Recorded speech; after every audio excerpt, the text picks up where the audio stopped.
Subo à tribuna para cumprir com minha missão não só de senador pelo Estado de Sergipe. Sobe a essa tribuna hoje um nordestino que conhece de perto as agruras, os sacrifícios do sertanejo, do pequeno agricultor, do trabalhador rural, para sobreviver e tirar da terra o alimento que chega à mesa dos brasileiros. Trago aqui a minha preocupação, porque vejo no debate que se apresenta sobre a reforma da Previdência o sério risco de que a frieza dos números se sobreponha ao importante papel dos aposentados especiais na economia, notadamente pequenos agricultores e pescadores artesanais, não obstante permanecerem ainda invisíveis para uma parcela da sociedade. Constituem os pequenos produtores rurais a parte mais fraca de um país ainda infelizmente desigual do ponto de vista econômico e social. Da defesa deles não abrirei mão. O governo, muito embora eu compreendo a situação do presidente da República e que deseja equilibrar a nossa economia e que deseja apresentar saídas para a crise econômica e atrair a atenção do mercado de forma positiva, tanto o mercado interno como o mercado externo, para a geração de emprego e renda. Mas o governo fala do rombo da Previdência e da necessidade extrema dessa reforma, diante da mudança do perfil de idade da nossa população e da sobrecarga do sistema. Não vamos fugir ao debate, é importante fazermos a travessia da crise para o crescimento. Mas quero dizer que apoio essa discussão, mas não me furtarei a avaliar todos os aspectos da mudança proposta, incluindo os riscos de se tirar o colchão social dos menos assistidos. No campo, com reflexos nas cidades, receio que os efeitos da reforma podem ser preocupantes. Talvez fosse interessante burocratas e parlamentares visitarem uma pequena propriedade do Brasil, ouvir histórias, viver o cotidiano dos trabalhadores, especialmente os trabalhadores do Nordeste. Veriam então a impossibilidade de se comparar contribuinte urbano com contribuinte rural. Na pequena propriedade rural é comum aos 10 anos de idade já se cumprir tarefas. A lida no campo começa em geral antes dos 14 anos de idade, apesar das proibições, segundo o Instituto de Pesquisa Econômica Aplicada, IPEA. A jornada vai de 4 da manhã até o anoitecer. Trabalha-se 365 dias no ano, de sol a sol. A renda não é previsível, está associada às condições do clima. Está nas mãos de Deus, como diz o sertanejo. Ouve-se com frequência essa afirmação angustiada da boca do agricultor, que mantém os olhos sempre voltados para o céu, como acontece agora no meu querido estado de Sergipe, que está vivendo uma seca inclemente, a mais grave dos últimos 100 anos. É justamente por essas diferenças que a Constituição de 1988 igualou direitos, acolhendo em suas diferenças os que trabalham mais duramente e em ambientes muitas vezes insalubres.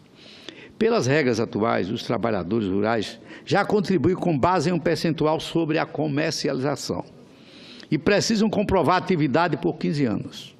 Aos 55 anos, a trabalhadora rural e aos 60 anos, o trabalhador rural podem requerer aposentadoria e passam a receber um salário mínimo.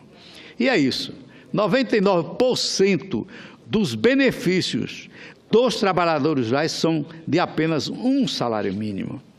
Com a reforma da Previdência, o que se pretende é igualar o trabalhador rural ao trabalhador urbano, passando por cima das diferenças que são gritantes entre eles. A proposta que se apresenta de reforma institui contribuição sobre as mesmas bases do trabalhador urbano, ainda que com a alíquota favorecida a ser definida em lei. Ou seja, eles passariam a contribuir mensalmente para o INSS, se aposentando a partir dos 65, com 25 anos de contribuição. Será que não estaremos retrocedendo nas garantias da Constituição Cidadã? Na nota técnica 25, publicada em 2016, o IPEA mostrou que a Previdência Rural, como é hoje, contribuiu para a redução de 1/3 da pobreza no campo e na melhoria social. De fato, segundo pesquisadores, Alexandre Valadares, ele não é meu parente, mas eu o admiro, e Marcelo Galiza, nas famílias com ao menos um beneficiário são maiores as taxas de frequência escolar. A incidência do trabalho infantil é quase 50% menor. Outro indicador de melhoria de qualidade de vida é de redução do trabalho infantil nas famílias em que existe ao menos um beneficiário da Previdência Rural. Houve uma contínua redução das taxas nesses domicílios, caindo de 3,68 em 1993 para 0,75 em 2014. Os pesquisadores enfatizam o potencial redistributivo da Previdência no campo. Eu estou aqui dizendo isto e quero reproduzir parte da conclusão desse estudo. O sistema de aposentadorias rurais, do ponto de vista do seu imenso potencial redistributivo e de seu protagonismo no combate à pobreza no campo, deve ser reconhecido como um sistema de direitos fundamentais, exatamente nos termos em que a Constituição de 1988 projetou ao colocá-la ao lado do direito à saúde e assistência no quadro geral da Seguridade Social. E o retrocesso pode acontecer porque, volta a salientar, será difícil para o agricultor manter a contribuição mensal, considerando que se o trabalhador urbano tem salário, a renda do trabalhador rural depende da produção. E qual é a situação atual? O Nordeste enfrenta atualmente uma estiagem, como eu falei inicialmente, que alguns dizem ser a pior dos últimos 100 anos. Em Sergipe, enfrentamos uma seca sem tréguas.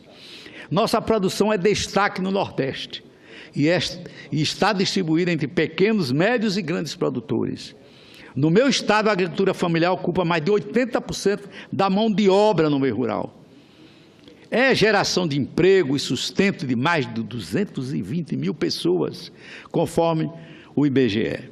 Apesar da estiagem que assola e destrói expectativas, o trabalhador rural em Sergipe e no país permanece na sua missão, até por conta, é muito importante registrar, do apoio governamental. São incentivos e iniciativas essenciais para fixar o homem na terra e permitir que continue produzindo, como, por exemplo, o Seguro Safra e as obras de construção do sistema de irrigação, entre outros.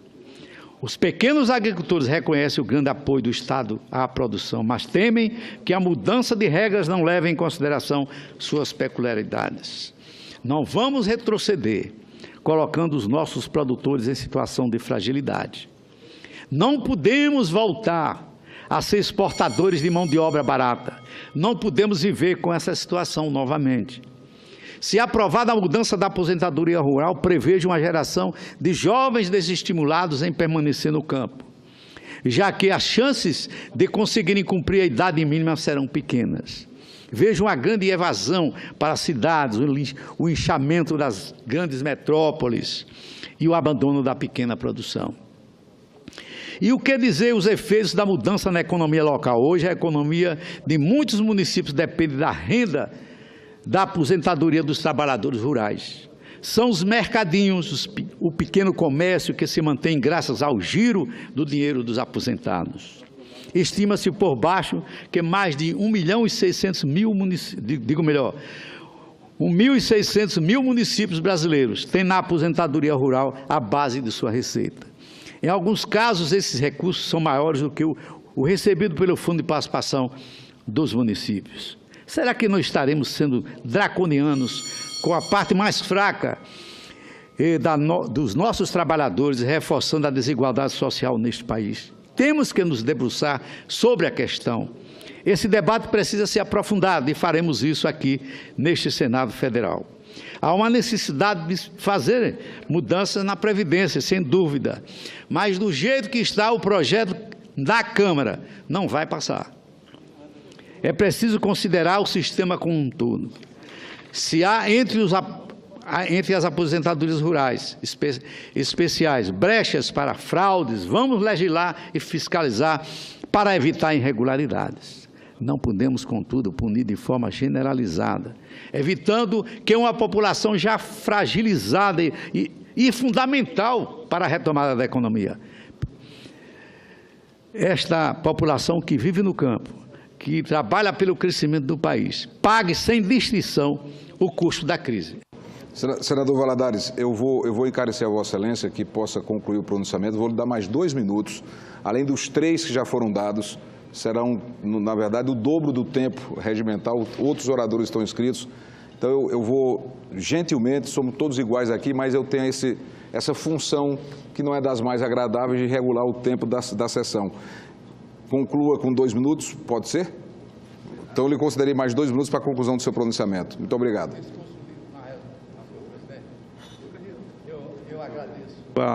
Agradeço a Vossa Excelência, a sua cordialidade e a sua paciência e compreensão.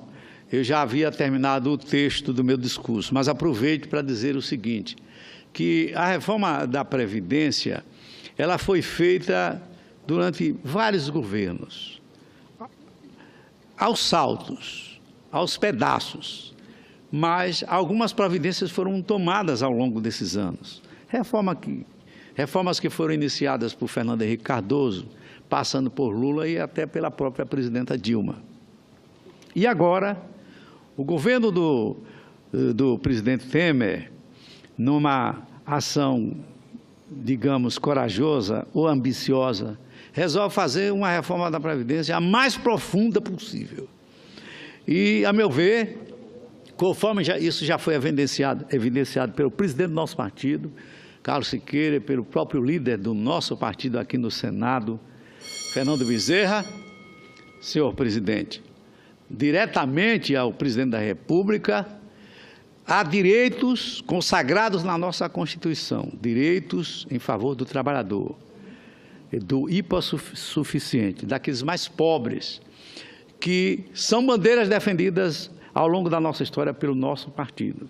Eu tenho certeza absoluta que o governo deverá compreender a posição do nosso partido, que na sua grande maioria apoia os projetos do presidente da República. Mas em relação à Previdência Social, estamos estudando alternativas para melhorar o projeto e colocar as conquistas sociais que foram feitas ao longo da história em primeiro lugar. Agradeço a Vossa Excelência.